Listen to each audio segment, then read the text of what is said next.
Yeay, selamat Hari Kartini 21 April 2021. Nah, karena hari ini bertepatan dengan Hari Kartini, aku mau kasih tahu kalian sedikit cerita sejarah tentang Raden Ajeng Kartini.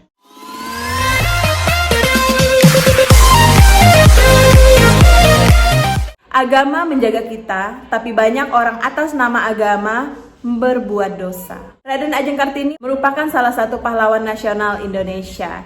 Dan Raden Ajeng Kartini ini pula lah pencetus yang namanya emansipasi wanita. R.A. Kartini lahir di Jepara pada tanggal 21 April tahun 1879. Beliau lahir di tengah-tengah keluarga priai atau keluarga bangsawan. Beliau merupakan putri dari pasangan Raden Mas Adipati Aryo Sosoningrat dan M.A. Ningarsi. Ibu beliau ini adalah istri pertama, namun bukan yang utama. Nah, kala itu sang ayah merupakan seorang wedana. Wedana ini, untuk kalian ketahui, adalah kepala wilayah administrasi pemerintahan antara kecamatan dan kabupaten. Nah, kemudian ada peraturan dari pemerintah Belanda, jika ayah Raden Ajeng Kartini ini ingin menjadi bupati, maka harus menikah dengan wanita dari golongan priai juga atau dari golongan bangsawan juga, guys. Nah, sementara ibunya Raden Ajeng Kartini ini, M.A. Ningarsi ini hanyalah orang biasa. Ibunya Kartini ini merupakan anak dari Nyai Haji Siti Aminah dan Kiai Haji Madirono yang merupakan guru agama di Telukaur, Jepara. Sedangkan ayahnya masih ada di garis keturunan Hamengkubuwono ke-6. Nah, karena situasinya seperti itu, kemudian ayah dari Raden Ajeng Kartini ini memutuskan untuk menikah lagi dengan seorang wanita yang bernama Ajeng Murjan yang merupakan keturunan langsung dari Raja Madura. Nah, Raden Ajeng Kartini ini merupakan anak kelima dari 11 bersaudara dari saudara kandung maupun saudara tirinya. Kartini kecil berbeda dengan anak-anak perempuan yang ada di kampungnya. Karena apa? Karena Raden Ajeng Kartini ini mempunyai kesempatan untuk menempuh pendidikan secara formal di ELS atau Europe Law School hingga usia 12 tahun. Setelah itu, dia dipingit di rumah karena mengikuti tradisi Jawa bahwa wanita haruslah di rumah, harus dipingit, nggak boleh kemana-mana.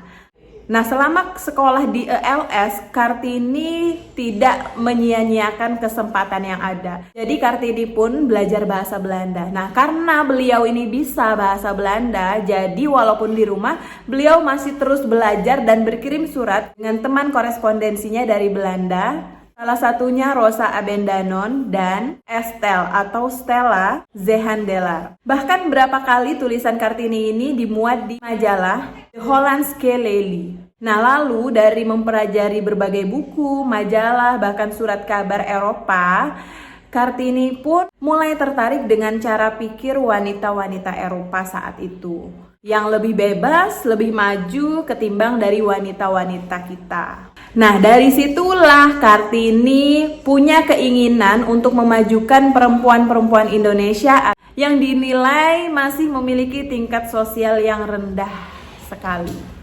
Namun, karena kondisinya dipingit, tidak banyak kegiatan yang bisa dilakukan Kartini di luar rumah. Nah, aktivitas surat menyuratnya ini yang menjadi senjata perjuangannya Kartini kala itu. Surat-surat yang ditulisnya itu lebih banyak berisi tentang keluhan-keluhannya mengenai kehidupan wanita pribumi kala itu yang cara berpikirnya masih sulit untuk maju. Salah satunya seperti kebiasaan wanita harus dipingit, tidak bebas menuntut ilmu, dan juga adat yang mengekang kebebasan perempuan. Kartini menginginkan emansipasi. Perempuan haruslah maju, harus memperoleh kebebasan juga, dan kesetaraan yang baik dalam kehidupan maupun di mata hukum. Dan pada masa itu Kartini juga sempat mengungkit masalah agama seperti terkait tentang poligami dan mengapa alasannya kitab suci itu perlu dihafal dan dibaca tapi tidak perlu dipahami. Bahkan pernah nih ada kutipan Kartini yang berbunyi seperti ini, agama harus menjaga kita dari berbuat dosa, tetapi banyaknya dosa diperbuat orang atas nama agama itu. Nah, daya nalar Kartini ini makin matang ketika ia menginjak usia 20 tahun. Kartini membaca banyak sekali buku-buku, salah satunya karya Lewis Carpus yang berjudul The Steel Crouch. Kalau nggak salah sebut nih ya nama bukunya. Oke, Van Eden, Augusta Dewitt, Multatuli, Max Havelaar, dan Surat-surat Cinta, serta berbagai roman-roman beraliran pesimis.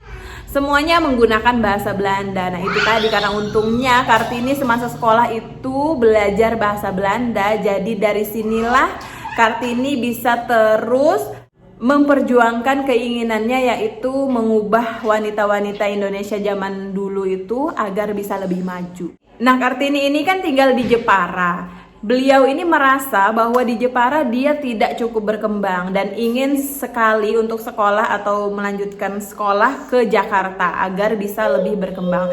Namun orang tuanya itu menghambat apa yang menjadi keinginan Kartini. Beliau tidak diperbolehkan untuk pergi ke Jakarta, bahkan beliau dilarang untuk menjadi seorang guru. Akhirnya Kartini pun mengurungkan niatnya. Pada usia 24 tahun, Raden Ajeng Kartini diminta untuk segera menikah. Akhirnya beliau menikah dengan KRM Adipati Aryo Singgih Jojo Adiningrat pada tanggal 12 November 1903. Suaminya merupakan seorang Bupati Rembang yang memiliki istri 3. Nah, meskipun sudah menjadi seorang istri, Kartini ini tetap semangat untuk bisa menjadi seorang guru dan mendirikan sekolah. Alhamdulillahnya, keinginan Kartini itu disambut baik oleh suaminya dan didukung untuk mendirikan sekolah wanita di sebelah timur pintu gerbang kompleks kantor Kabupaten Rembang. Setelah menikah, Kartini dikaruniai seorang anak laki-laki yang bernama Sosalit Jojo Adiningrat, yang lahir pada tanggal 13 September tahun 1904. Namun, naasnya 4 hari setelah melahirkan, Raden Ajeng Kartini pun menemui ajalnya. Pada tanggal 17 September tahun 1904 dalam usia 25 tahun. Dan beliau dimakamkan di Desa Bulu, Kabupaten Rembang, Jawa Tengah. Meski beliau sudah meninggal, namun perjuangan beliau tetap kita rasakan hingga saat ini. Dan kalian pasti selalu ingat ya dengan kutipan kata-kata ini.